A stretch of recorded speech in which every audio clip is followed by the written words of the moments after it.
Hello guys, मैं रितेश कुमार आपका स्वागत करता हूं अपने यूट्यूब चैनल लेट्स ग्रो में। आज हम लोग मध्यकालीन भारत की शिक्षा पद्धति देखने जा रहे हैं।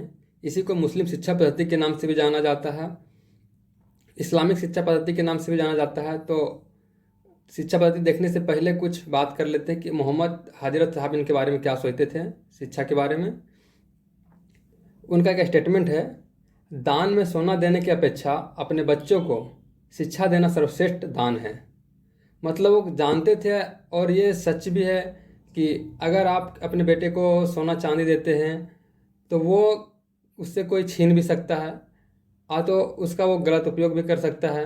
लेकिन अगर आप अपने बच्चे को शिक्षा देंगे तो वो कोई भी डिसीजन को सही तरीक़ा से लेंगे। और शिक्षा एक ऐसा चीज़ है जिससे कोई चुरा नहीं सकता है किसी से। ये आपको हर एक परिस्थिति से निकालने में काम आती है, हर एक परिस्थिति में अच्छा डिसीजन लेने का काम आती है।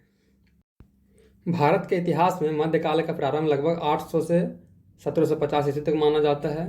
यह वह काल था जिस समय इस्लाम के उदय के बाद मुस्लिम शासकों ने भारत में अपना पैर जमाया, और इस समय के शिक्षा व्यवस्था को मुस्लिम शिक्षा व्यवस्था या मध्यकालीन शिक्षा व्यवस्था के नाम से भी जाना जाता है।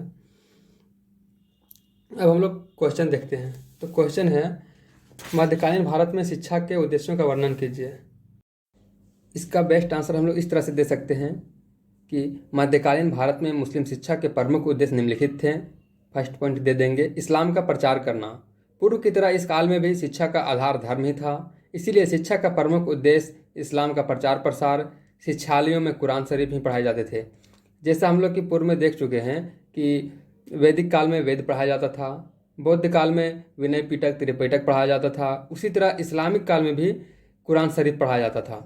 मतलब धर्म को प्राथमिकता दिया जाता था उस टाइम। दूसरा पॉइंट है, ज्ञान के प्रकाश का विस्तार। मोहम्मद साहब ने कहा था कि ज्ञान ही अमृत है और इसी से मुक्ति मिल सकती है, इसीलिए धर्म तथा लौकिक दोनों का ज्ञान ही शिक्षा का उद्देश्य था। मतलब मोहम्मद साहब ज्ञान को अमृत मानते थे। थर्ड पॉइंट है, धार्मिक कानूनों का प्रसार। मुस्लिम कालीन शिक्षा में मुस्लिम सिद्धांतों, सामाजिक प्रथाओं और कानूनों का प्रसार करना मुख्य उद्देश्य था। इससे इस्लामिक नैतिकताओं एवं विशिष्ट मानदंडों की समझ अन्य लोगों में भी बनती एवं उससे स्वीकार्यता की भूमि तैयार होती थी। फोर्थ पॉइंट है, सांसारिक तथा भौतिक ऐश्वर्य की प्राप्ति। राज्य द्वारा शिक्षितों को हर प्रकार का प्रोत्साहन दिया जाता था। शासन प्रशासन सुदृढ़ रूप से चलाने के लिए शिक्षितों को उच्च पदों पर उनकी नियुक्ति होती थी। इससे हिंदू भी आकर्षित होकर मुस्लिम शिक्षा की ओर प्रवृत्त होते थे तथा सांसारिक सुविधाओं को प्राप्त करते थे। यानी जो उच्च पोस्ट में रहेगा तो उनका फाइनेंशियल कंडीशन का प्रॉब्लम तो होगा नहीं। अगर प्रॉब्लम नहीं है तो वो अपना जीवन में जितना भी सांसारिक भौतिक ऐश्वर्य है प्राप्त तो करेगा ही। फिफ्थ पॉइंट है, शासन का मजबूतीकरण। इस्लामिक शिक्षा का उद्देश्य था कि शासन को सुदृढ़ीकरण के लिए शिक्षित सलाहकार एवं पदाधिकारियों तैयार करना। शासक जान चुके थे कि शिक्षा के अभाव में राजनीतिक व प्रशासनिक सुदृढ़ता आना नामुमकिन था।